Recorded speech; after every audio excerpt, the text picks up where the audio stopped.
Здравейте, вие сте с българския подкаст за геополитика Буревестник. Аз съм Доналд Тръмп и съм голям почитател на Буревестник, български подкаст за геополитика.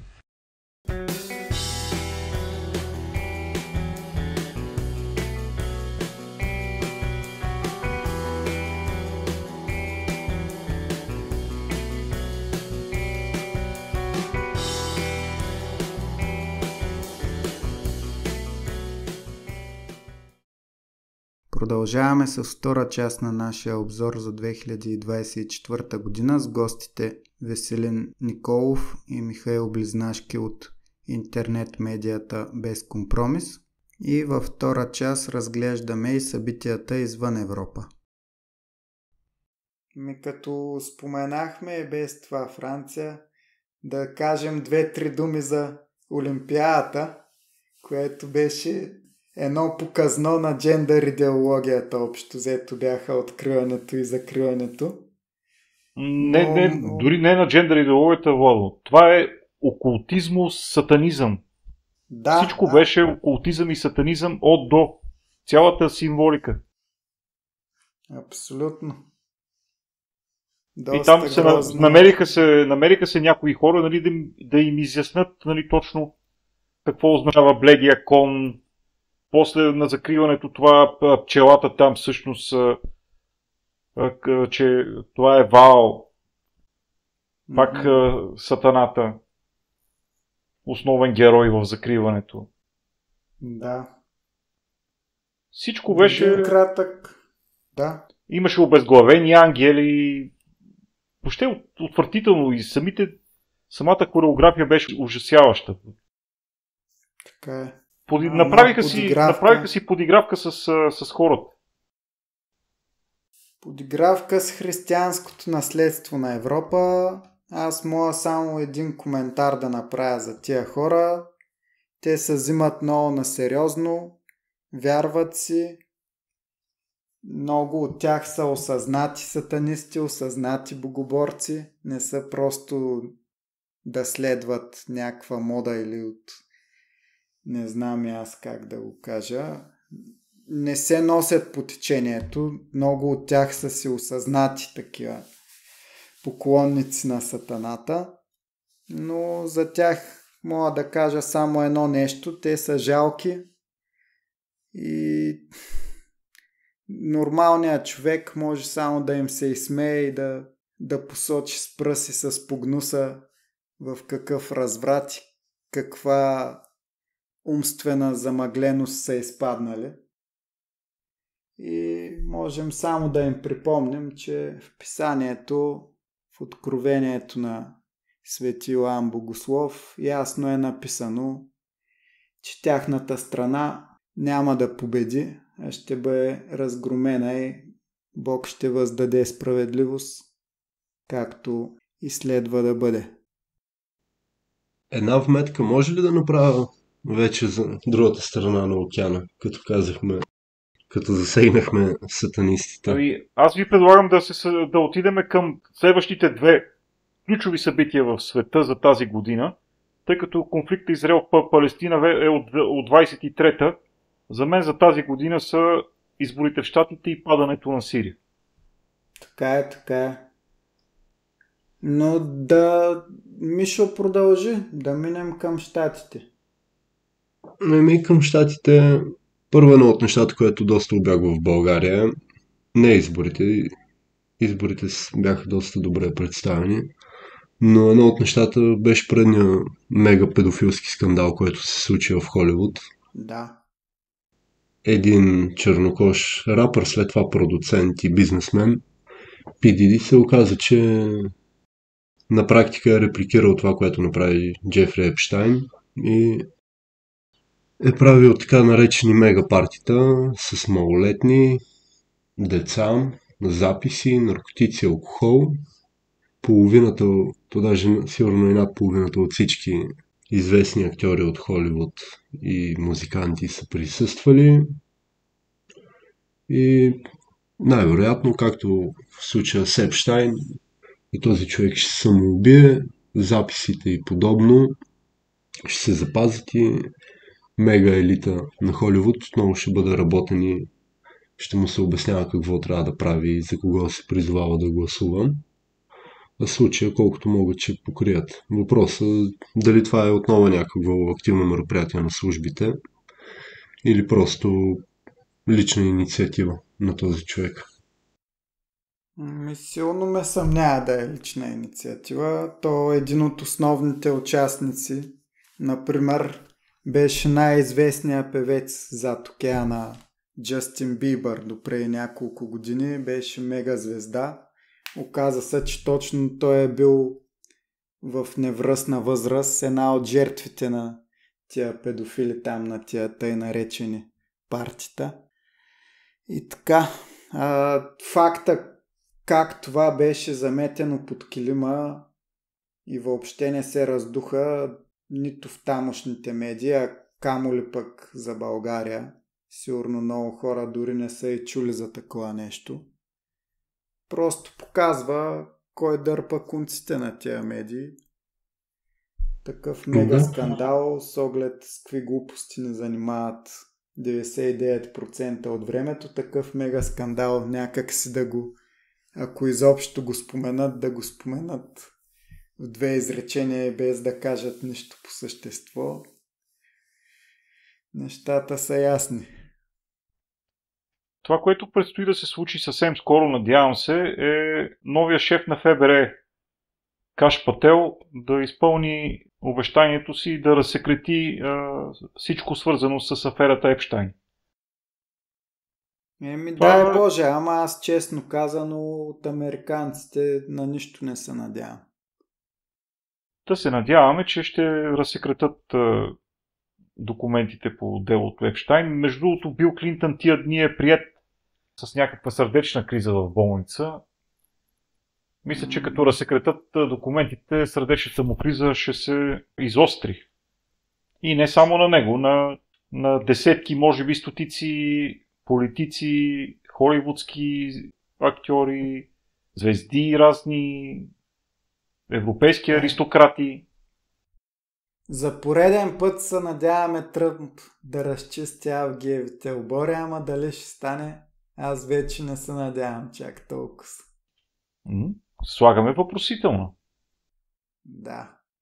Каш Пател е обещал и документите за 11 септември и за убийството на президента Кенеди. Като до убийството на президента Кенеди, документите, тяхното разсекретяване е лично обещание на Доналд Тръмп към Робърт Кенеди. Да.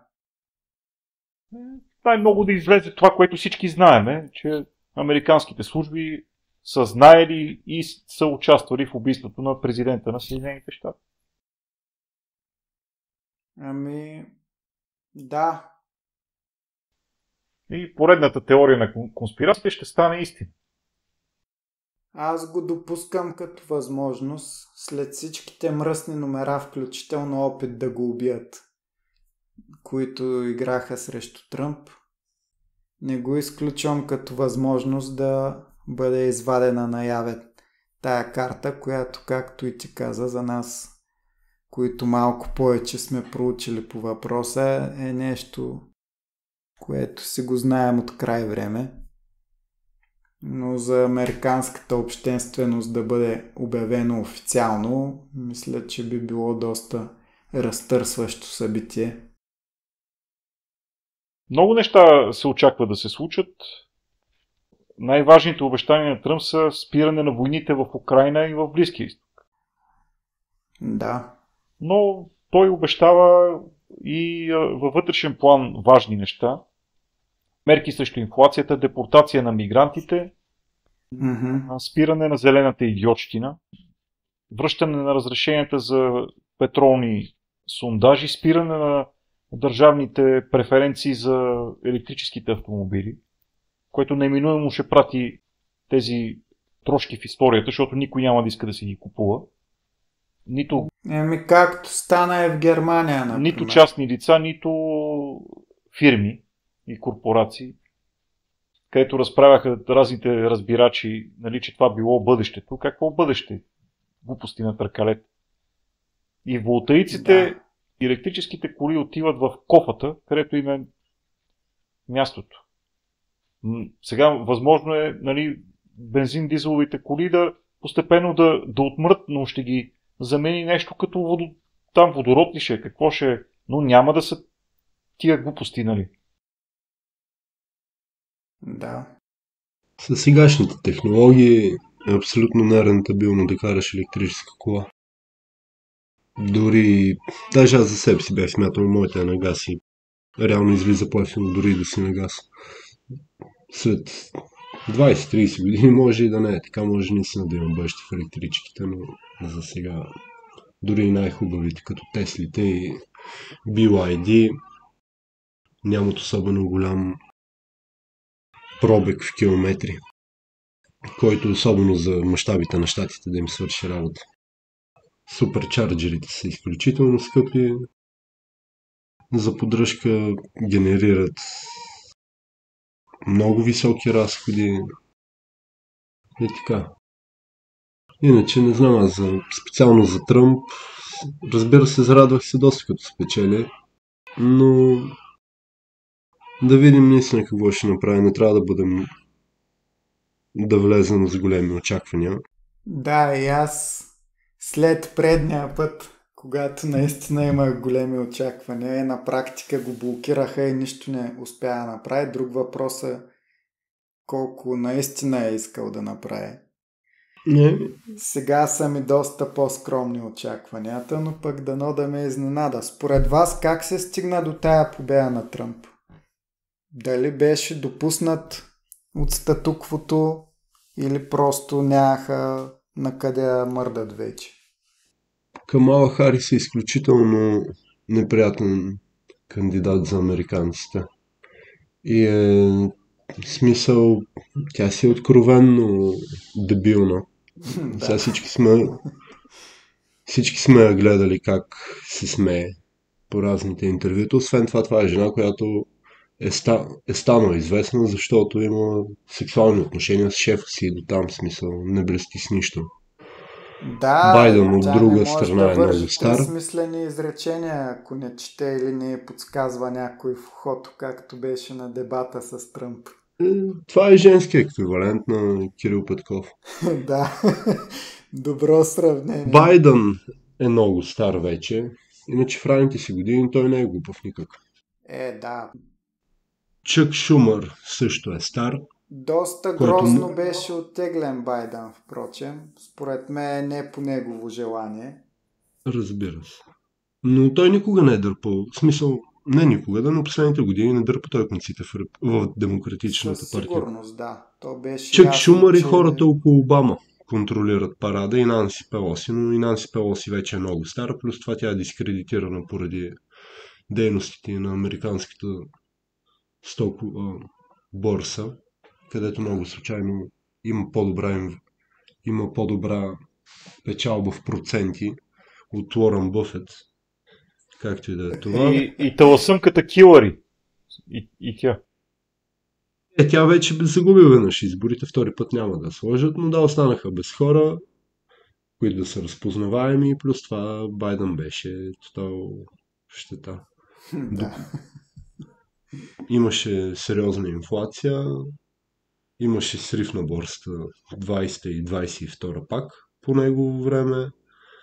Безработицата започна да се вдига последните месеци в щатите и даже и пазара, който има имотния в момента е в лек застой, което си е просто предпоставка за икономическа криза. Всичките тези факти взети заедно. А Тръмп има голяма вероятност да са го допуснали, въпреки слабостта на Демократичната партия, за да избегнат вътрешни размерици. Поне аз така си мисля. Плюс това е да видим кои хора ще назначи. Ако назначи CEO-тата на най-големите банки, то Келфайдачи ще е той. Да, предстои да видим. В крайна сметка се надявам да бъде постигнат мир в Украйна. Сега много хора, които симпатизират на едната или на другата страна, не биха се съгласили, но за мен най-важното е да се спре това избиване между братя на практика, православни при това, и по-важното е да бъдат постигнати възможности за някакво нормализиране на отношенията, защото това зомбиране, което беше в Украйна последните години, вече 20 бих казал, поне 20 от първата революция там цветна, това нещо трябва да се почне процес на лечение. Това е за мен по-важно от колко територии точно ще вземе едната или другата страна, защото трябва да има бъдеще за двата братски православни народа отново да си сътрудничат. Малко вероятно тези хора отново да се наричат братя след всичкото, което е станало, но може би след 3-4 поколения. Може и по-малко от 3-4 поколения. Спомнете си Путин как дойде на власт с втората чеченска, как завърши втората чеченска война с идването му на власт, с изравняването на Грозни с земята. Буквално града беше изравнен с земята, руснаците го превзеха. Двете чеченски войни костваха на чеченците 1/4 от населението на република. И в момента виждате, че това е един от най-така публично стабилните съюзници на Кремъл. Така е, но сравнението просто не е добро, защото става дума за мюсюлмани в случая. Още повече. Джихадисти. Още повече. В случая на Украйна няма как виждаш, че дори Русия да изравни с земята Киев. Да, точно това ти казвам, че дори Киев не е изравнен с земята и ходят на дискотеки там. Докато някои се бият по фронтове. Абсолютно, да. Така че шанса да, ако се смени властта в Киев, да се отиде на някаква постепенна нормализация, хич не е малък. Да, и аз го виждам като най-добрия възможен изход. А тия в Западна Украйна са непоправими. Там и Сталин ги трепа, и Хитлер ги трепа, и поляците ги трепаха. Те нямат управия. Да. Упорити руснаци, които не знаят, че са руснаци. Те са малцинство по принцип. 3 града Няма са. как да играят водеща роля в цялата Украйна, ако играят сечено на останалата част от Украйна. И трябва да се види изобщо Украйна като какво ще остане. Да. Защото ако Русия не приеме плана на Тръмп, какъвто и да е той, и войната продължи, това може да доведе в крайна сметка до една безусловна капитулация на Украйна. И в тази ситуация Унгария, Румъния и Полша ще влезнат и ще вземат своето. Така е. И това ще стане със съгласието на Русия. Да. Само България няма да вземе своето. Защото аз съм сигурен, че българите в Украйна, ако обявят референдум и независимост, София няма да ги подкрепи. Поне тази София в момента. Уви, Ще каже, че са агенти на Путин. 99% съм сигурен, че си прав. С борисовци, петковци и пеевски няма да стане. Между другото, в Молдова, не знам дали го видяхте това, Гагаузския автономен район гласува закон, че повече няма да се гласува с Външно министерство на Молдова своите външни отношения.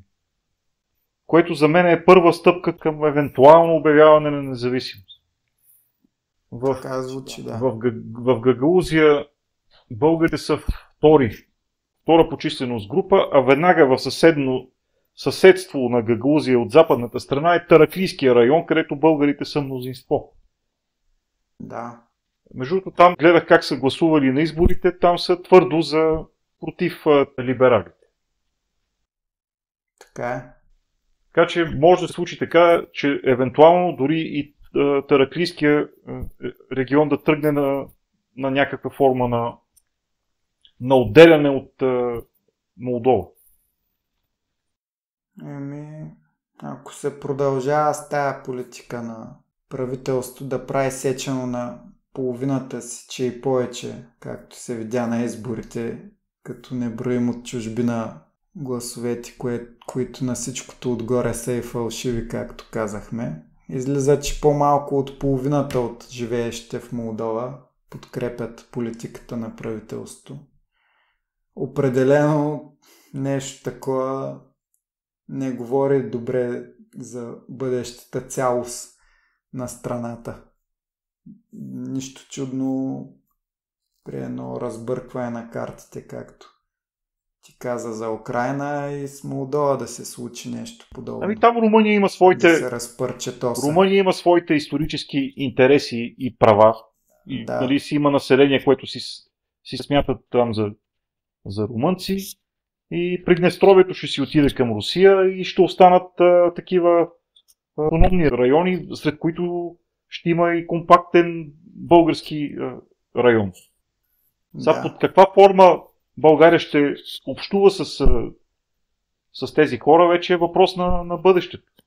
Но може да се окажем в една ситуация в следващите години, аз само така го нахвърлям, нали, просто си говорим, в който България ще има някаква форма, може би на автономия или независимост на българи в Украйна, Молдова, и под влияние на демографския фактор и превръщането на Северна Македония в трета албанска държава на Балканите, приграничните с България райони, имам предвид Струмица, Делчево, може да поискат някакво федериране към България, и България може с международен арбитраж, с преговори и с останалите балкански държави това да се договори. Аз мисля, че Албания няма да има нищо против.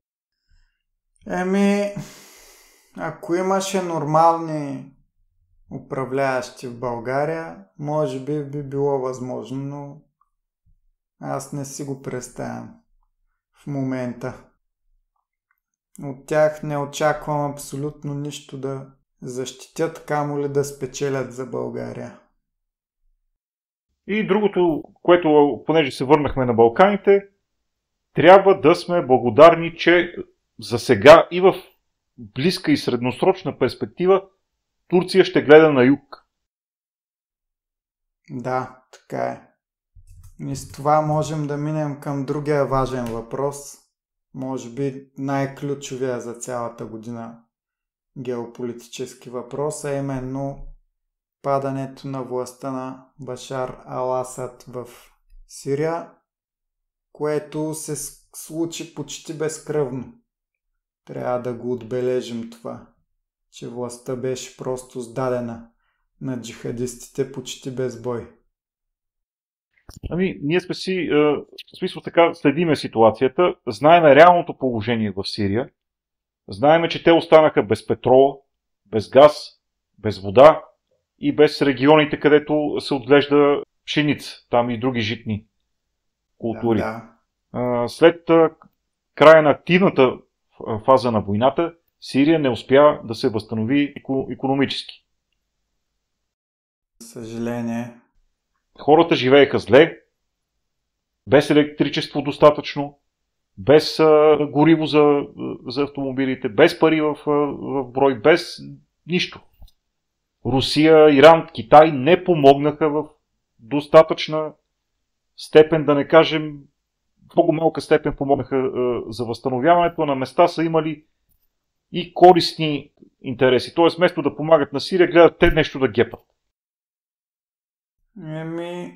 Аз мога само да кажа, че доста от руските коментатори в Телеграм, там разни блогъри, военни и т.н. беше малко за мен срамно как се отнесаха с падането на Асад. Общо взето едва ли не казаха, той се е виновен и т.н. След като толкова години работиха заедно, ми се стори малко твърде, не знам, може от негова страна да са почувствали някакво предателство, но бях малко разочарован да видя такива неща. Остави ги руснаците, те имат едно такова имперско мислене. Аз знаеш колко съм ги псувал в Телеграм. Тези, които трябва да отговарят на въпросите за Сирия, на първо място са иранците. Проблемът започна от Алепо. Сега, който се интересува малко повече, знае, че това е зона на отговорност на Иран. Иранците трябваше да задържат Алепо. Не го задържаха. Защо не се биха? Имаха много голямо числено превъзходство. Руснаците осигуряваха въздушна подкрепа. Руснаците бомбардираха нон-стоп. Докато имаше някаква съпротива, руснаците бомбардираха нон-стоп. Значи гарнизона сирийския, плюс иранските съветници и милициите ирански, са наброявали 30 000 души. Алепо го щурмуваха няколко хиляди от групировките. После пускаха клипчета как идвали от Ирак на помощ, нищо подобно.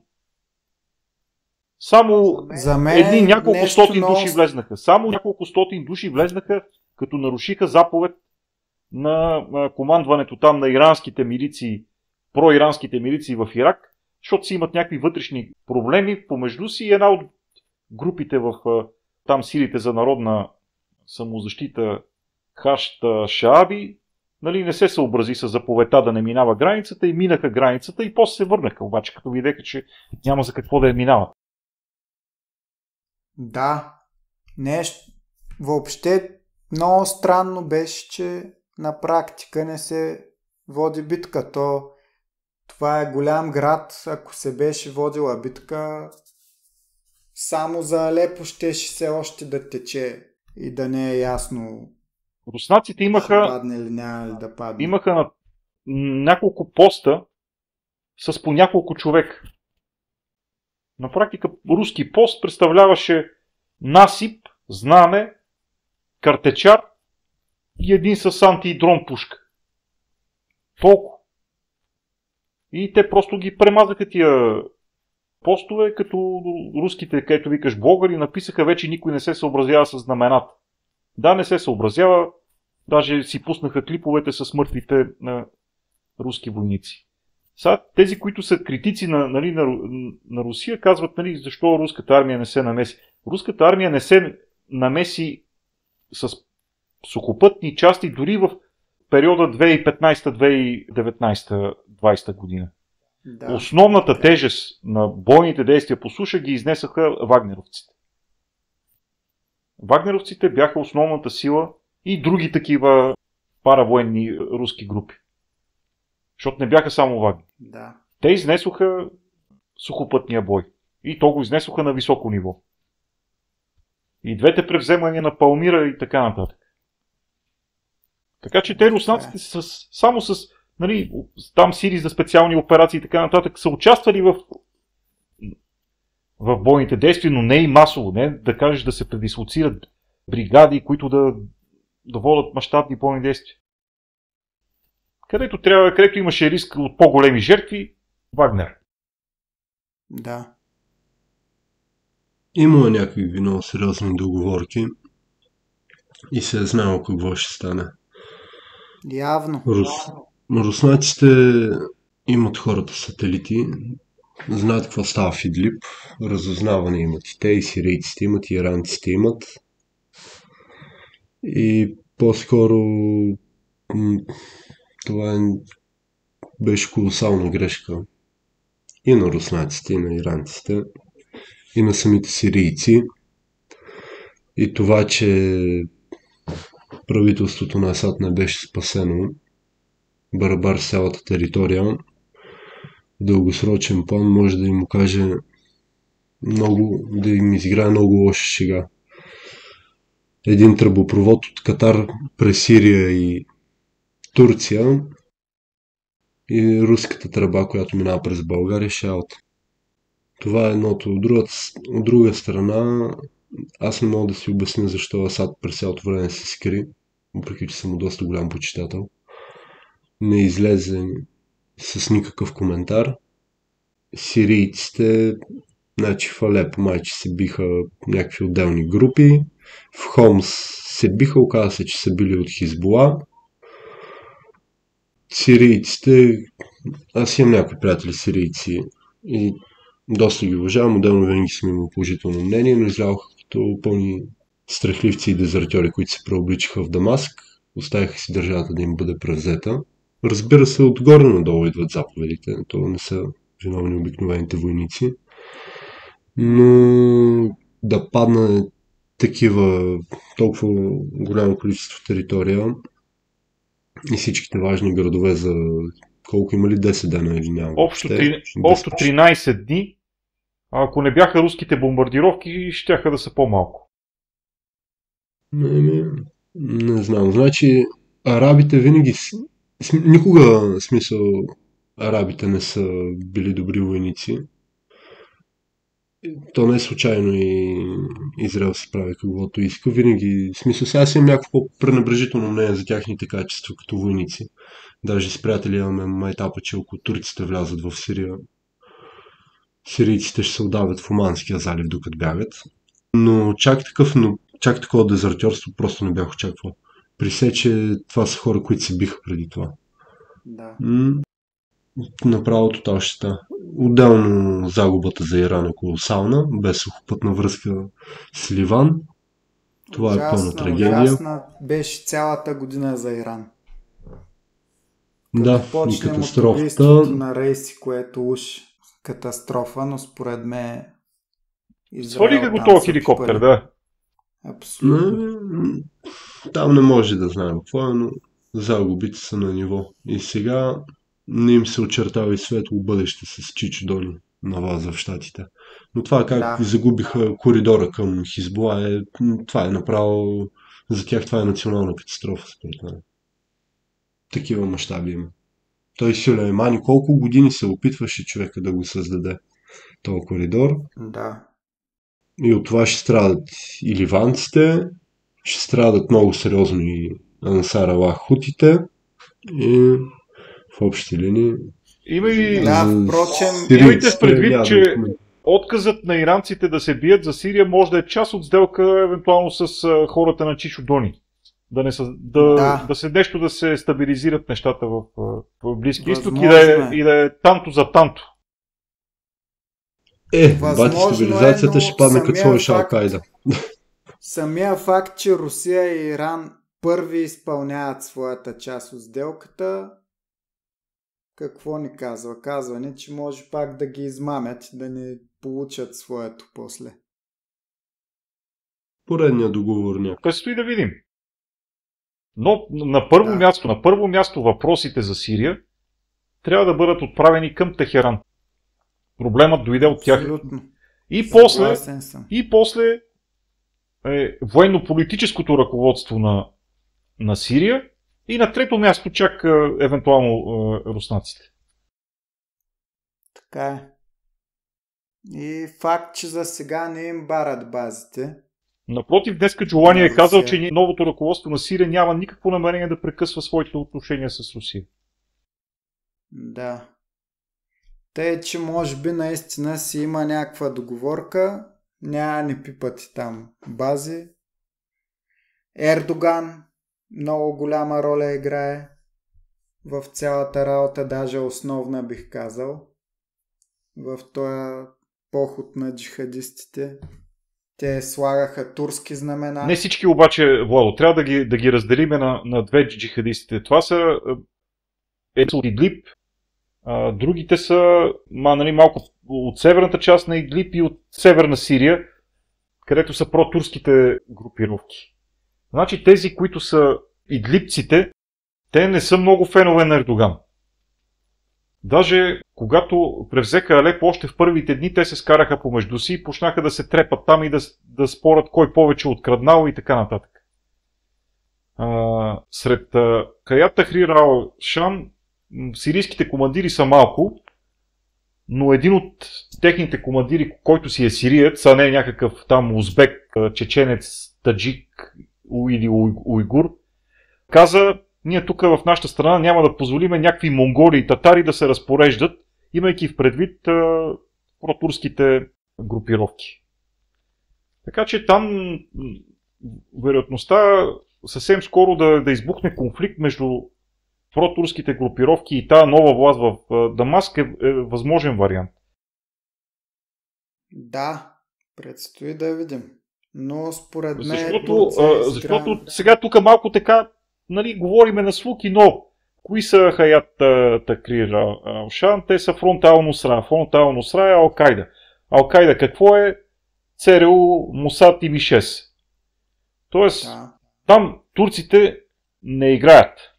Там други са началниците. Ще видим. Може би Ердоган ще получи нещо, защото едва ли ще се остави да бъде капо. Да видим какво ще получи. Защото това, което виждаме за сега... За Алепо, че е исторически. Той иска Алепо. Много го иска Алепо. Да видим дали ще му го дадат. Другото, което виждаме към момента е, че американците не само не са изоставили кюрдите, но напротив, явно имайки гръб от американците, а това според мен ще продължи и при Тръмп, кюрдите се активизираха в последните седмици. Всеки ден извършват нападения срещу протурските групировки в провинциите Алепо и сега даже са ударили и горе при това Рас Ал-Айн. Са атакували турците. Така че без турската армия на сирийската национална армия, това са турските групировки, ще им е много трудно. Ще видим. Да. И Мишо споменах хуситите.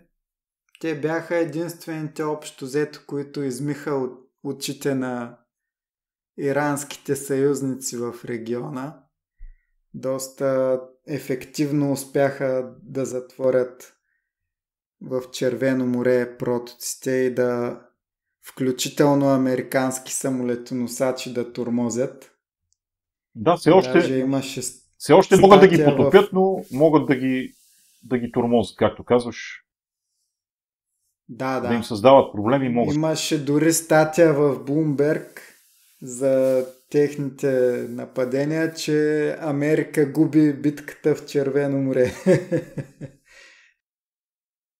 Надявам се, че Иран няма и тях да ги изостави. Поне тях да не ги изостави. Но те се показаха като достатъчно корави хора. Водиха няколко години изключително неравностойна война срещу на пръв поглед превъзхождаш ги във всяко отношение противник. Нали, коалицията събрана от Саудитска Арабия с най-модерните оръжия, с най-добрите там събирани от цял свят наемници, с не толкова добри наемници, защото си взеха и сомалийци за пушечно месо. И въпреки това Саудитска Арабия изгуби срещу хутите, долу на терен, де се бият в камъните калашник срещу калашник. Са корави хора. Те ще се бият до последно. Дори иранците да ги изостават и да им спрат ракетите, те ще се бият. Да, определено се доказаха последните месеци и години. Добре, да споменем още няколко събития от Азия. Иначе, можем първо да споменем за Израел, че веднага използва момента след падането на Асад и си влезе навътре от голандските възвишения, окупира си някаква част от Сирия, няма кой да ги спре. Споменахме топлата връзка между тях и новата власт. И общо взето доста добра за Израел година. Почти всичко, което си бяха поставили като цели, си го постигнаха. И това, Владо, е малко пропаганда, защото сега това, което се случи в Южен Ливан, нали, Израел започна сухопътна офанзива, която приключи с споразумение, което медиите представиха като израелска победа. Всъщност това споразумение върна нещата такива, каквито бяха. Израел с няколко месеца сухопътна операция не превзе нито един град. Говорим да го превземат и да установят пълен контрол над него. Нямаше такъв град. Може някакви съвсем малки селца да са превзели, но не превзеха нито един по-голям населен пункт. Те официално твърдят, че не са имали така цел. Бомбардираха като изоглавени, убиха хиляди цивилни и накрая се върна положението, което беше в самото начало, преди Хамас да нападне Израел през октомври 23-та, а именно ливанската армия на границата, Хизбула, чак след зона от 20 км. Върна се това положение. Тоест Израел победи, връщайки старото положение, но те казват, че е победа. Хизбула понесе изключително тежки удари от гледна точка на това, че им избиха цялото ръководство, че им разрушиха бази и така нататък, унищожиха им въоръжение, доста качествени бойци бяха убити, но те все още са оперативни. Оперативни във военно отношение и са активни и политически. Така че, нали, тук не можем да говорим за пълна победа на Израел. Както се вижда и в Газа продължават сраженията, палестинските групировки все още оказват съпротива. Нали, при Израел, нали, като имаш всички световни медии на твоя страна, можеш да представяш нещата както си искаш. Нали? Но това, което се случи в Сирия, нали, тук трябва да видим какво всъщност е станало. И може би съвсем скоро ще разберем. Ако се окаже, че новата администрация и Иран постигнат някакво споразумение и се нормализират отношенията между САЩ и Иран, няма да има, според мен, съмнение, че Иран са оставили Сирия като част от тази договорка. Да, и както и миналия път, може пак Тръмп да се покаже като голям миротворец. Това му е едно от обещанията. Нали? Първото е, че ще спре войната в Украйна, второто е, че ще спре войната в Близкия изток. Нали? Това са му външнополитическите приоритети. Да. Да видим. Дани, някакъв коментар по Близкия изток? Близкия изток само мога да кажа, че там войната си е общо взето от кога? От 2000 години, нали така? Тя не е спирала. Да. Мира няма и не виждам как ще има там въобще Йерусалим. Като се спомене, няма как те религии да са на едно място и да има мир постоянен. Ако добавим и делението на шиити и сунити, даже повече от 3. Въобще там ще е до края на света. За съжаление, обаче, християните са големия губещ. Последно време в Близкия изток доста намаля тяхната численост, както сме говорили неведнъж с Дахер.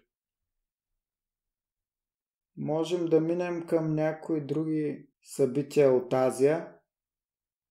Например, това, че в Индия Моди спечели трети пореден мандат, макар и с по-нисък резултат от предишния път.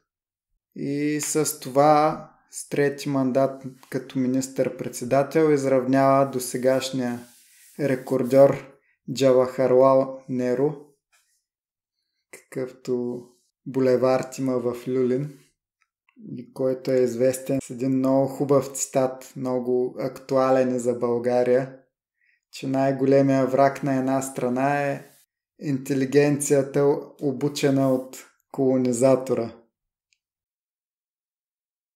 Ако спомена Индия, трябва да отбележим, че тази година беше урегулиран един дългогодишен конфликт, граничен между Китай и Индия, който пречеше на отношенията на двете държави. И с посредничеството на Путин стигнаха до някакво споразумение. Това е важно. Така е.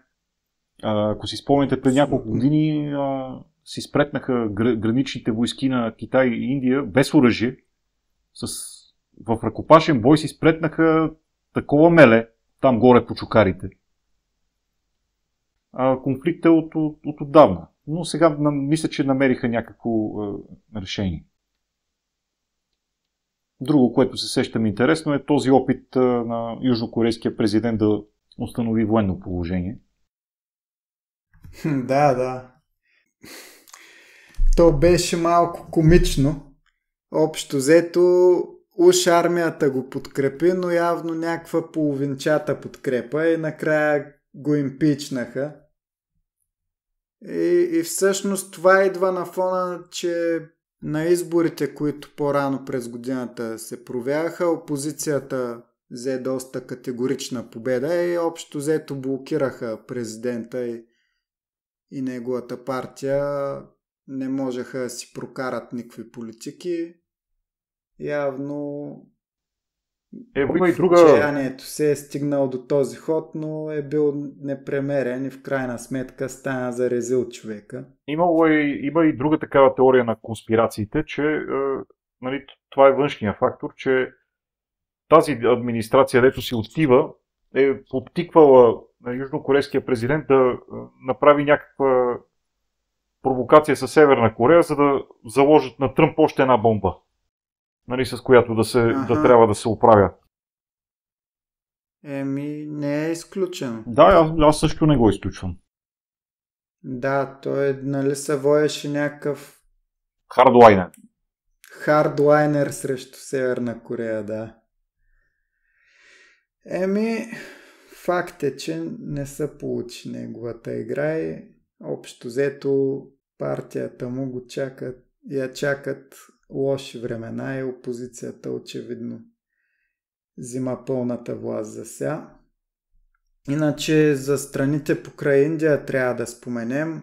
В Пакистан имаше избори, но там знаем от няколко години пълни репресии срещу партията на Имран Хан, който е безспорно най-обичаният от народа си човек в страната и при нормални избори би победил без проблеми, както и правеше преди да му спретнат ЦРУ един преврат. И съответно партиите, които се управляваха и до сега след преврата, си запазиха властта, въпреки доброто представяне като цяло. И естествено партията на Хан оспорва, че е имало фалшификации на изборите, в което не се и съмнявам, но факт е, че властта се остава в тия, които я взеха чрез преврата срещу Имран Хан. В Бангладеш властта беше свалена с нещо като революция. Да. Също трябва да се отбележи. Да, сега ще кажа за това. Значи в Бангладеш управляваше шейх Хасина, която е дъщеря на шейх Муджибур Рахман, който е водача на освободителното движение. Бангладеш преди 50 години се освобождава от Пакистан. Общо взето обявява независимост. И да, дъщеря му управлява и сега я принуждават да подаде оставка след протести, които студентите основно изнасят. И това става след доста категорична победа на нейната партия в януарските избори, но после почват протестите, като формално причината за тия протести е, че има кастова система. То си е кастова система. В смисъл, постове са запазени за определени семейства. Да, квоти в държавните служби за наследниците на основните там партизани, да ги кажем, които са се били за свободата от Пакистан на времето. Но факт е, че в страната има и икономически проблеми в последните години. Не последните години, тя си е една от най-бедните страни в света. Бангладеш. Значи, кое е интересното, Владо? Понеже аз като тебе следа руските канали и като започнаха събитията в Бангладеш и руснаците веднага цветна революция, всички договори сега на Росатом за атомни централи ще бъдат прекратени. Първата страна, която поздрави Бангладеш за успешната народна революция, понеже следа рускоязичния канал на външно министерство там на Иран. Не, беше агенция ИРНА. Не беше Министерство на външни работи, а агенция ИРНА, която пусна изявление на Министерство на външните работи, първата държава, която призна фактически новата власт, беше Иран. Така че ако някой е подпомогнал там процесите, в случая не са били американците. Това там им написах на едни руснаци. Това е интересно, не като го знаех. Като искат многополюсен свят, трябва да знаят, че в многополюсния свят може да те пребе всеки. В еднополюсния свят Запада преебава всички, в многополюсния всеки може да прецака всеки. Но има едно друго ключово нещо за Бангладеш. Един остров Свети Мартин, който американците много искат да си направят военно-въздушна база там. И Хасина е била против такова нещо. И се предполага, че новата власт може да е по-отворена, което естествено е опит на американците да противотежест на китайските стремежи в Индийския океан. Това е основната цел. Искат да включат Бангладеш по възможност в тяхната измислена организация Quad с Индия, Австралия и Япония, където обаче виждаме, че Индия върви към нормализация с Китай.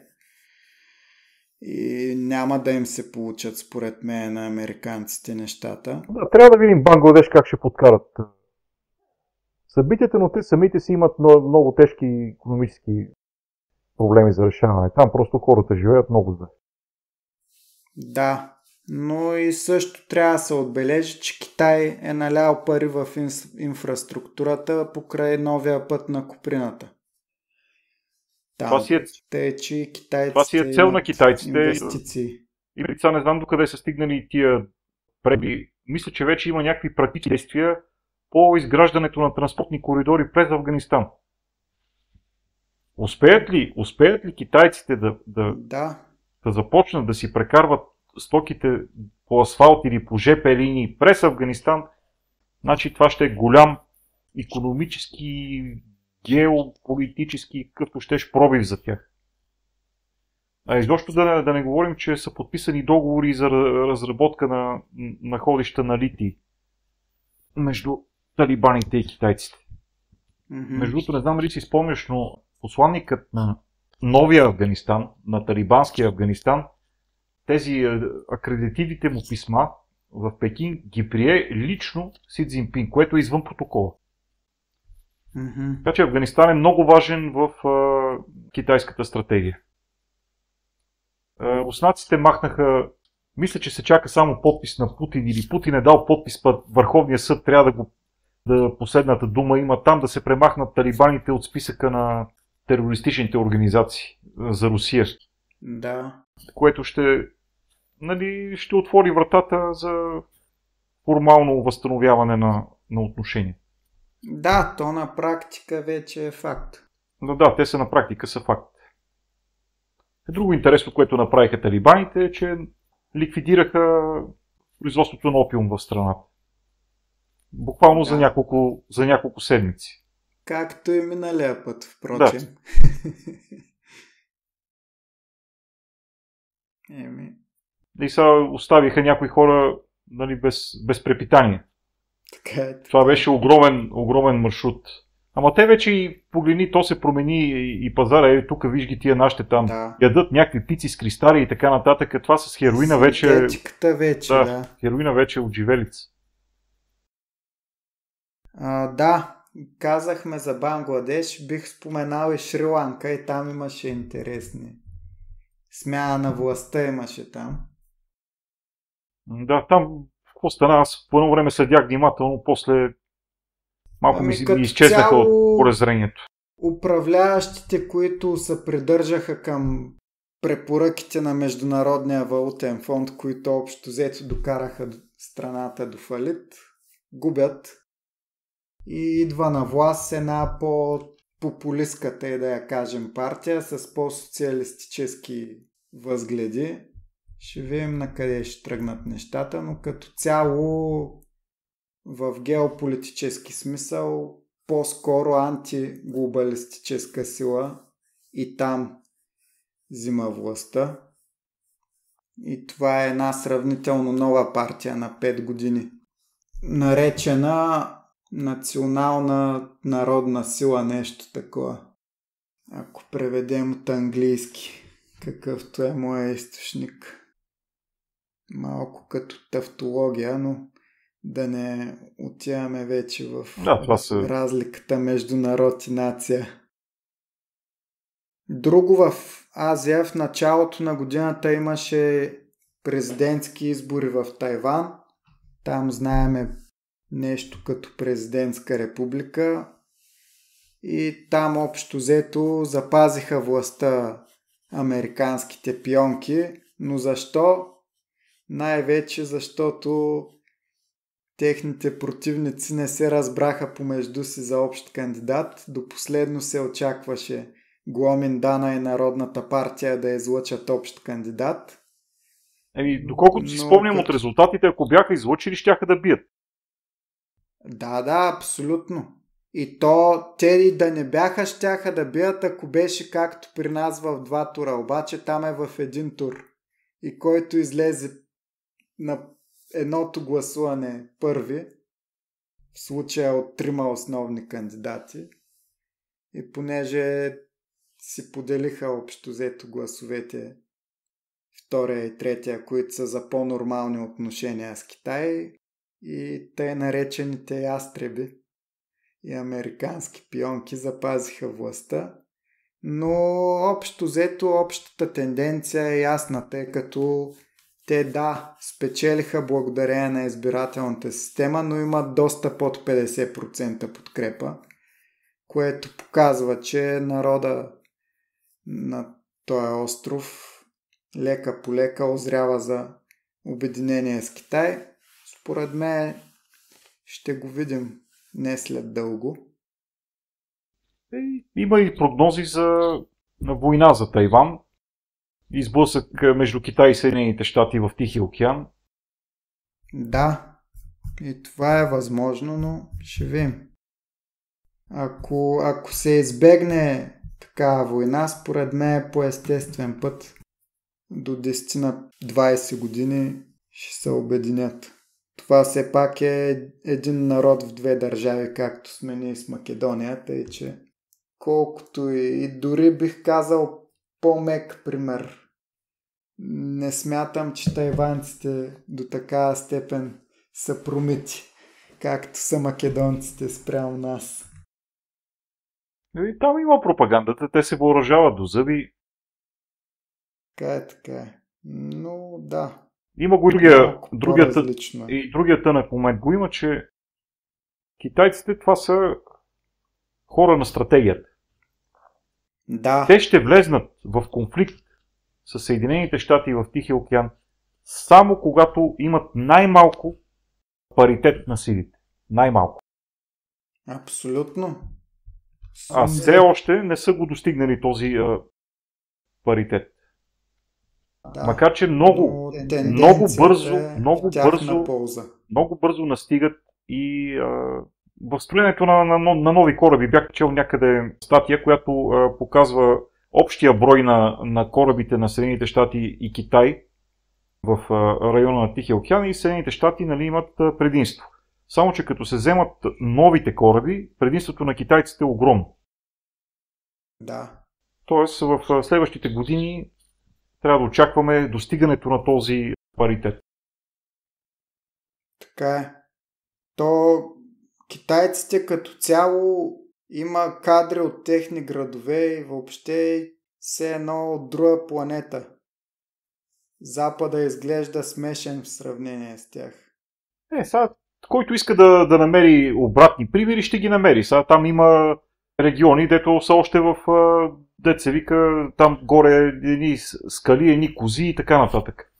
Но, така е, но няма как да намери подобни примери от Запада, като тия от Китай, които излизат.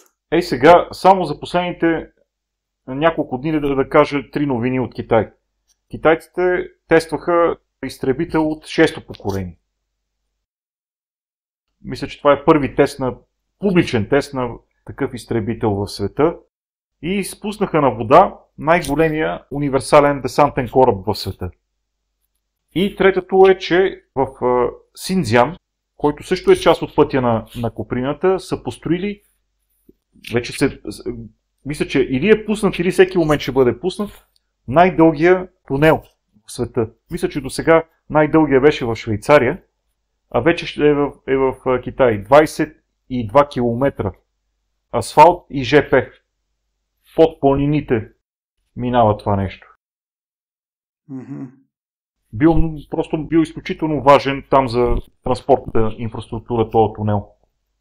Защото там са високи такива скалисти планини и на практика много трудни за преминаване. Сега се минава под тях. Трябва да намеря тази новина и да ти я пратя. Доста показателно според мен. Работят много активно в транспортната инфраструктура и то работят не само в самия Китай, както виждаме по целия така наречен път на Куприната, включително и на Балканите. Между другото, знаеш ли защо Унгария е толкова активна в Македония в момента? Цялата работа е един заем с китайски пари, който Македония получи от Унгарска банка. И всичко е за изграждане на инфраструктура за стоките от Солунското пристанище. Както знаеш, Солунското пристанище е китайска собственост. Да. Защото в момента те минават оттам. Защото какво има? Има магистрала. Глупава държава, съседна на Македония, отказва да си изгради магистралата вече 30 години. И губи милиарди всяка година. Да. А пътя на стоките от Солунското пристанище е по-пряк и по-удобен през България на север.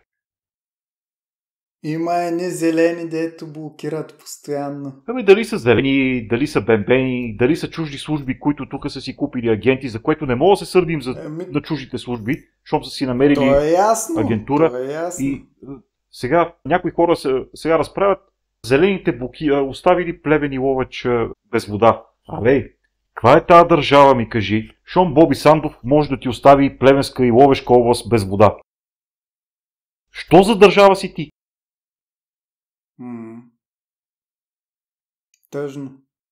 Нямам какво друго да кажа. Да мисълта, че китайците могат и тук да изградат инфраструктура. Те на времето предложиха и Бойко в първи момент каза ура, после му нашокаха канчето и каза няма да стане. Но проектът е следния. Свиленград, Русе, с тунел по Чипка, ЖП и магистрала. Всичко китайците ще построят те за тяхна сметка. И смятай това. Сега чакаме Кирчо да строи тунели по Чипка. Ще строи той. Не, аз в принцип съм за. Аз съм за тия жълтопаветниците да взимат кирките и на ръка да го построят тунела. Има и магистрала Хемус за довършване. По тяхно време един камък там не се построи. Да се построят магистрала Хемус и тунела по Чивка на ръка от тук елита на София. Да. Виж как бързо ще им излезе от главите и човекът, и оръжията, и жените са жени, всичко ще забравят. Олигофрени. Добре. Да споменем посещението на Путин в Пхенян, което беше юни месец. Много така знаково, с много хубави кадри. Помпозно. Караха там една хубава кола, караха с Ким Чен Ун. В резултат от това посещение се смята, че между 3 и 5 милиона артилерийски снаряда Северна Корея е предоставила на Русия и няколко вида артилерия. Артилерийски системи. Самоходни. Да. Включително имат севернокорейците, забравих точно как се казват, но имат едни много тежки далекобойни оръдия и са предоставили бройки от тези установки на Русия. Има ги снимани в руските градове, т.е. реално това е факт, а не просто приказки и глупости там. И да, както споменахме по-рано, договора за стратегическо взаимодействие беше подписан там между Русия и Северна Корея. От друга съседна на Китай страна, Монголия, също имаше избори, но нищо интересно. Там няма смяна на властта. Народната партия на Монголия побеждава пак с по-малко от предишния път. И ще се опитам да прочита името на човека, който си запазва министър-председателския пост. Луфсанам Срайн Оюн Ердене. Браво, да е жив и здрав. Да. И тук може малко Дани да се включи. Аз потърсих, защото ми дойде на ума, че бившия сумист Асашорио. Така, Асашорио е политик. Да, но той се оказа, че е от опозиционната демократическа партия. Да. Той си има фирма, има си фирма Аса Консултинг негова, с която си купи един цирк. Аса цирк, го нарече. Иначе в Демократична партия, да, още от май 2013 е в нея. Той е такъв дипломатичен съветник на специален, нали, между Япония и Монголия. Да, да. Иначе последно, кога 2021 ходил, нали, сега неговия Холшорио, племенника му, в момента се опитва нещо да се катери по ранговете, но да. А що се отнася до самата Япония, там имаше също избори наскоро и като цяло управляващите, либерал-демократичната партия, доста скромен резултат този път, един от най-слабите им в историята и в момента имат правителство на малцинството. Някои важни постове са ги сдали на опозицията. Председатели на комисии и т.н. Тъй, че определено беззъбата политика след като Абе по една или друга причина се оттегли от политиката, беззъбата политика на партията му и доста прекаленото сервилничене според мен към щатите, а и най-вече вътрешните неразбори са отблъснали доста избиратели от тях. За японците общо взето това васално положение на САЩ го приемат като неизбежно и по-скоро гледат вътрешните си неща в Япония, но то от едното няма как и другото да е кой знае колко цветущо. Водо, тук има нещо общо и с положението в Германия. Няма какво да се лъжеме. Тези две страни продължават да бъдат в сянката на Втората световна война. Абсолютно. Абе, според мен правеше някакви плахи опити да промени конституцията и така нататък, но видя се, че по една или друга причина не му се отдаде това. В крайна сметка го и застреляха. Доста тъжно. Приключи неговия живот, не е само политически. Междувременно на Абе помня, като беше идвал в София, точно такава снимка си беше поснал. Срещу Света неделя беше отседнал. За първ път, нали, беше идвал такъв техен министър-председател. Да. И точно Света неделя, и то така засне хубава снимка. И се беше му кеф, че е тук. Ти речеше, че се радва. За Япония и друго нещо, което споменах, както каза и ти, Весо, за Германия. Освен това, тия две държави са силни икономики, защото имат много силно автомобилостроене. И в момента какво става, ако сте чули преди няколко дена, че Honda, Nissan и Mitsubishi ще се обединят. Той не го знае. И аз не го знам. Honda, Nissan и Mitsubishi се обединяват. Сега, по пазарен дял по автомобилостроен в света, кой е? Toyota. General Motors надълбаче, Toyota печели. Далеч напред. С стрелби колки практически останали. Honda, Nissan и Mitsubishi са далеч назад. В момента що се обединяват? Пак, нали, заради зелените неща, както споменахте. Както в Германия, нали. Просто не се връзва сметката. И сега Nissan, Mitsubishi и Honda се обединяват. А към Nissan кои бяха? Nissan Renault. Помните за Госън, нали? Госън. Да. Така, да. Дето избяга от Япония в кутия от Контрабас ли, какво беше? Виолончел, нещо такова. Като по филмите, обаче живота е по-брутален от филмите. Защо? Защото Nissan Renault, защо се обединяват фирмите, за да фалират по-трудно. И тогава Макрон, ако беше отшъл на власт, и беше казал, 51% от акциите САЩ, тук ще са наши. Тоест, все едно да сложим ръка на друга държава на вашата фирма. Значи, няма какво да се лъжим. В Южна Корея... то Франция. То Франция, да. И в Южна Корея няма какво да се лъжим, кой управлява държавата. Samsung и автомобилните компании. Корпоратизъм. Това е, както в Япония. И затова японците много правилно, до някъде, поне още тогава беше Абе на власт, го изритаха, защото все едно казваш, ние ще управляваме. Все едно да дойде французина да каже, Apple, сега тук вижте с нас с алката е нещо подобно. Абсурд. Обаче зелената greenwashing влияе. 3 големи компании стават заедно. Тоест това не е добър сигнал. Изобщо за икономика. Да. Ама ще видим.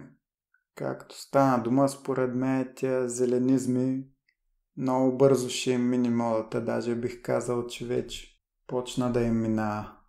Дори преди Тръмп да се върне официално на власт. Това, че те направиха много щети. И тия щети още ще им берем. Така е. Безспорно. Има нещо много парадоксално. Само с това да кажа. Сечат гори и освобождаваме място да сложим там слънчеви панели. Нали? Обаче изсечем гората, защото нямаме площ. И това се случва тук в България. Тук е толкова спревзета от олигархията страната, че и по-големи простоти не биха ме очудили. Тук е направо жалко положението в момента. Едни олигарси са разпърчетосали цяла България е единственото, за което се борят помежду си е кой да отхапе по-голямо парче. Но да, още нещо за Азия, което съм си отбелязал, са изборите в Индонезия, които бяха февруари месец и там имаме смяна на властта, където президент става Прабово Субианто от партията Гериндра. Гериндра всъщност е някаква така дават в англоязичните източници поне, националистическа, популистка, дясна партия, която всъщност е по-отворена към, знаете, че Индонезия е най-голямата по население ислямска страна и победителите в случая Гериндра повече се придържат към ислямските закони и искат да ги наложат по-силно в Индонезия, докато партията, която губи властта, е по-секуларна. Така че виждаме и на другия край на света общо взето, както и в Европа, един устрем и възход на националистическите и консервативните сили и съответно вече губят позиции силите, които се придържат към повече, макар че за Индонезия не можем да кажем, че и предишното управление е било кой знае колко да е играело по глобалистическата свирка, но виждаме, че още повече се отдалечават от това, тъй че за мен като цяло в света се вижда доста ясна тенденция към многополюсния свят, както сред големите играчи, така и по места. И може би вече в зависимост от нещата, които ще предприеме Тръмп и доколко ще може да ги изпълни, може наистина да съвсем скоро да видим реално разделянето на света на зони за влияние, което доста геополитически анализатори очакват вече няколко години. Поне от COVID-а насам, ако не и от по-рано. Водо, само да ти спомена, гледах 2 проучвания на такива авторитетни институции Едното беше английска банка, ама коя беше забравих, другото Pricewaterhouse, за състоянието на световната икономика към 2030 година, 10 най-силни икономики. Единствената европейска държава и в двете прогнози беше Германия на 10-то място от 10-те. Да. Индонезия фигурираше и в двете проучвания като част от десетката на световната икономика. Между другото, Турция също. Говорим за 2030. Това са държави, които са в демографска и икономическа експанзия. Да. Много добре трябва да се замислим за нещата, които по-рано споменахме за неосманистките амбиции на Турция. Защото не само, че има такива амбиции, но има и с какво да ги осъществи. Турция изгражда много силен собствен военно-промишлен комплекс към момента. Да. Почват да правят сами почти всичко. Сега от тук гепири едно, от там друго, то така се прави. Да. Например, най-новите турски танкове са с южнокорейски двигатели, но на базата на този двигател те сега ще си разработят техен и ще почнат да поставят собствени двигатели в своите бронирани машини. Да. Ще разрушават, друго не правят. Просто няма място за сравнение. Нещата са плачевни. Но уж Турция в голяма икономическа криза от колко години се опитват по този начин да разклатят Ердоган. Ама вижда се, че всъщност хората има инфлация, но иначе те контролират икономиката. И прогнозите са, че турската икономика ще върви стремително нагоре в следващите години. Да. А виждаме, че се увеличава и политическата и дори геополитическата тежест на Турция, като Турция се превръща минимум в регионален фактор. Минимум. Защото Турция в момента е в Сирия. Турция разказа играта на арменците в Нагорни Карабах. Турция е и в Ирак. Турция се върна в Либия. Турция действа и в Централна Африка. Там има миротворчески турски контингенти, договори за полезни изкопаеми и така нататък. Турция беше една от страните, които подкрепиха централноафриканските държави, които отхвърлят френското влияние. Даже Ердоган имаше едно изявление в тази посока. Нали, как французите, които са виновни за смъртта на милиони, нямат право сега нищо да таковат и народите на Африка да отхвърлят френското влияние, като да са сигурни, че ще имат подкрепата на Турция. Това е положението. Расте доста сериозен звяр до нас и не е поискал, не е погълнал. Те гледат на юг в момента. Да, това за сега не дава някакво време, но да видим до кога. Амбициите им, нали, тук споменахме с Алепо, нали, но Алепо не е амбиция. Истинската амбиция е Иерусалим. Да се завърнат в Иерусалим дори под формата на подкрепящи една независима палестинска държава. Нали, говорим за източен Иерусалим, както е в конвенциите там, резолюциите на Общото събрание и на Съвета за сигурност. Но турците имат и една кост в гърлото, която ще им е трудно да извадат, и това са кюрдите в Сирия и в Ирак. Така е. Затова казваме, че те все още имат сериозни проблеми на юг и са фокусирани на там. Трябва да използваме времето, което имаме. Нали, най-добрият вариант е... Но аз, Владо, мисля, че дългосрочно, дори да си представим в един момент, нали, че България придобие някакъв суверенитет и тук се промени политиката, трябва да мислим не за някакъв бъдещ сблъсък с Турция, а как да го предотвратим и да имаме някакви нормални отношения с този регионален колос, който имаме на границите си. И то не е просто нормални, даже добри. Така е. А начина страна като България, нали, да си защитава суверенитета е да бъдем прекалено костелив орех, за да иска някой да се занимава с нас. Смятам, че това не е трудно постижимо. Да.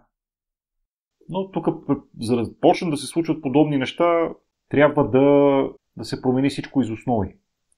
И смятам, че за тази промяна се отваря исторически прозорец. Ще има някакви години, в които това нещо тук ще може да се случи. По простата причина, че тия нашите разбойници няма да имат твърда външна подкрепа.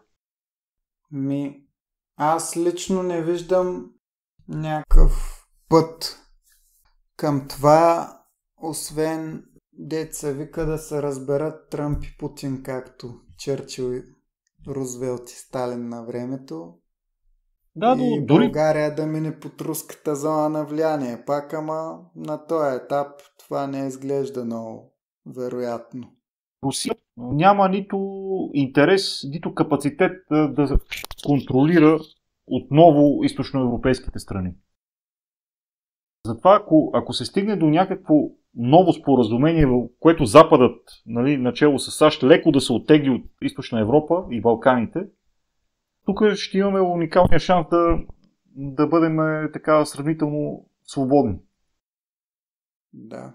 Защото руснаците не могат и нямат интерес да контролират така източноевропейските държави, както са ги контролирали 50-та година, да речем. Абсолютно не говоря за връщане на времената на Съветския съюз. И фактически източноевропейските държави ще се отърват от зловредната намеса на Запада, а ще ползват само позитивите от изтока под формата на евтини горива от Русия и пътя на коприната от Китай. И тук би станало, бихме си живели много добре. И ние, и децата ни. Да. Има перспективи. Възможно. Има как да се нагласи. Просто трябва някаква инициатива на някаква част от обществата, защото дори да има договорка на най-високо ниво, тук някой трябва да свърши работата. На времето, когато руснаците стигат август месец 1944 година, стигат до Балканите, горе стигат до устието на Дунава, губят 2 седмици, седейки и чакайки БКП да вземе властта. Ама БКП не мога да вземе властта, защото не може, няма капацитет оперативен. Да. И работата я свършват военните. Военния съюз, Георгиев, да. Военния съюз, който тогава се нарича политически кръг звено. И Военния съюз взима властта и я държи чак до 1947 година. До Парижката мирна конференция. Да. Сега тук българските военни едва ли, но българският народ трябва да намери едно там 5 на 100, които просто да кажат, че това нещо тук, тази свинщина не може повече да продължава и да се отпуши, както казах, историческата канализация. Тоест мърсотията да изтече и да може да тръгне чисто. Но да не говориме много, в смисъл да оставим и на колегите от службите малко да помислят. Няма да им казваме всичко на готово, я. Да. Да споменем набързо и Южна Америка и Африка. В Южна Америка, т.е. Латинска Америка и Африка. В Латинска Америка съм си отбелязал, че в Мексико Клаудия, това беше Шайнбайм или нещо. Да, еврейка е жената. Между другото, за Мексико искам да отбележа, че е възможна, евентуална специална военна операция на Съединените щати в приграничните райони. Сега в мандата на Тръмп. Срещу картели. Според мен са се разбрали, доколкото разбрах, Мексико да взимат сами да вземат мерки. Мерките ще вземат Клаудия Шайнбаум. Да, ще вземат мерки. Тя е посочена от досегашния доста печен президент, впрочем, Андрес Лопес Обрадор и побеждава на изборите с над 60%, но да, както ти спомена, с еврейски произход е, което светва някои лампички. А пък да, аз нещо четах точно в този смисъл тия дни, че хората на Тръмп нещо са преговаряли с Мексико да се вземат мерки в тази посока, но аз мисля, че дали ще излезе нещо, не знам. На този етап хората на Тръмп дори не са в администрацията, за да водят някакви преговори. По-скоро някой се упражнява в мислене там и с интернет. Самият Тръмп го каза преди година някъде, че ще започне война срещу наркокартелите и не му пукало от нищо. Всъщност да, имаше го това. Той и други доста интересни изказвания имаше, особено 2023, преди да кампанията да навлезе сериозно в общественото пространство. Имаше някои доста така, можем да ги наречем като за щатите, радикални закани. Ама ще видим какво ще изпълни. Бисерите му само от последните дни са там за Канада, за Гренландия и за Панама. Да. Но това са, смисъл, срещу Канада си е голяма гавра, нали, с канадско правителство. А между другото, вече някой си е направил поручване, че много канадци се отнасят положително към това да минат към Съединените щати заради обещаното от Тръмп намаляване на данъци. Сега доколко е вярно и доколко пак някой може да си го е измислил, защото нали живеем в епохата на фалшивите новини. Да. Само, че има такава особеност, че някои фалшиви новини хората им вярват не за друго, защото много приличат на истини. Тоест и да не е истина, не е лъжа. Да. Имахме си такава рубрика на времето. Фейсбук страницата. Ага. С Ваня си измисляхме разни истории. Тя особено много така интересни сюжети навързваше. И хората даже някой път, то е очевидно, че няма как това нещо да е истина, а те се сърдат. Как може то, примерно Барозо или там, кой там, Борел да е казал, или Урсула да е казала такова нещо. Не са казали хора, че това е хумористична рубрика. Да. И друго, което съм отбелязал в Латинска Америка, избори в Уругвай и там побеждават хората на Хосе Мухика, един наш любимец, бивш партизанин, който беше президент на Уругвай. Говорили сме за него едно време с Дани в броя, в който говорихме за Уругвай. Много интересен човек, който живее много скромно. Отказал се е да живее в президентския дворец и така нататък. Но такъв един от малкото политици световни, които като личности могат да служат за пример. Човек от неговата партия, Движение за народно участие, Яманду Орси е новия президент на Уругвай. И можем да отбележим също и за Африка. В Южноафриканската република за пръв път партията на Нелсън Мандела, Африкански национален конгрес, няма пълно мнозинство и е направено коалиционно правителство на националното единство с втората партия, Демократичния съюз, воден от Джон Хенри Стейнхуизен, който е бял южноафриканец. Това е Впрочем, какъвто е и Илон Мъск, доста хора не знаят, че той идва от Южна Африка, не е американец по рождение. Да, тръгна да казваш нещо. Не, че е интересно това, което там го знаех. Да. И това е общо взето с обзора за тая година. Някакви заключителни думи. И да се надяваме, че 2025 година ще ни донесе още по-интересни и положителни събития. Дай Боже. Да видим край на конфликтите в Украйна и Близки изток и още по-засилваща се деградация на либерал-глобалистката идеология. Да.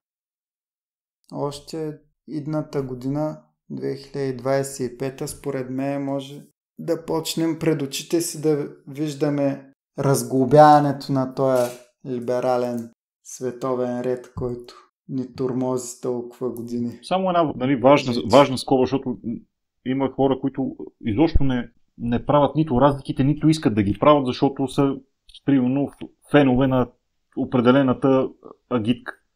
Мисъл, Русия също е такава либерална страна, Китай са капиталистическа страна, БРИКС си е там работи и с Световния икономически форум, и с Goldman Sachs и така нататък. Нали? И тези илюзии трябва да бъдат преодолени. Големите икономически играчи от рода на BlackRock, Световния икономически форум и т.н. няма да паднат по гръб със сигурност. Те просто ще се нагодят към новото положение на нещата и със сигурност пак ще са отгоре и ще печелят и от него. Аз не виждам как от тези абсолютни грамади в световен мащаб може да се отървем. Ако има как, бъдете сигурни, че ще си преместят централите в Пекин. Да. Нали, ако това е техния интерес. Абсолютно. Да, за икономическо освобождение и аз не виждам въобще на хоризонта, но поне някаква нормалност. Видяхме сега в центъра на Ню Йорк, там в Манхатън, прожектирали на бъдни вечер сцени от раждането на Христос, което в една Америка от последните 20 на години беше абсолютно немислимо. Но явно идва ново време. Ето технологичните там водачи, Безос, Зукърбърг се качиха на влакчето на Тръмп, като видяха, че победи.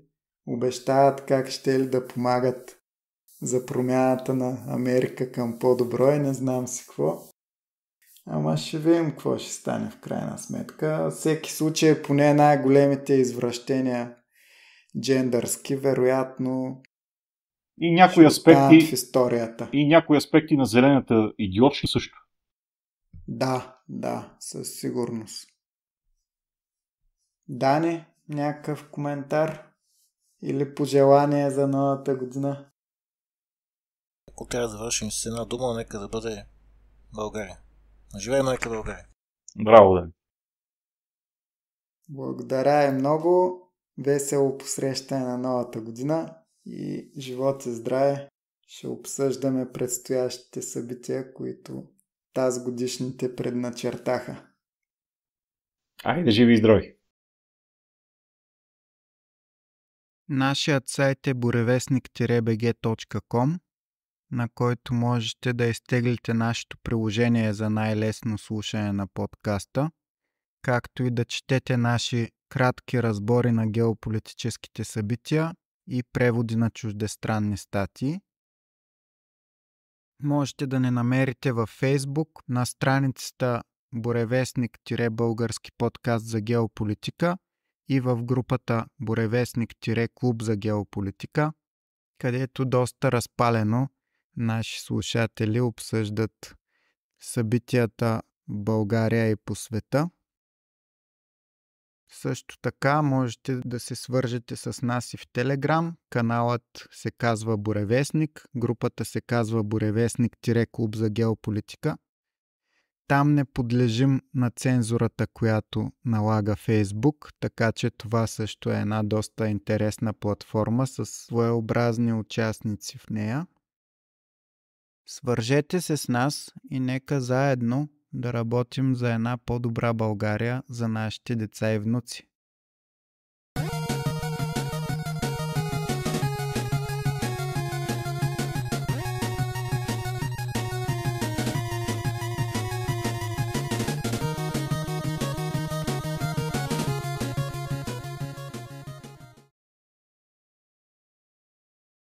Ако харесвате нашите предавания, абонирайте се за нашия канал в YouTube и включете известията, за да научавате възможно най-бързо, когато качваме нови броеве, откъси или друго съдържание. Благодарим ви!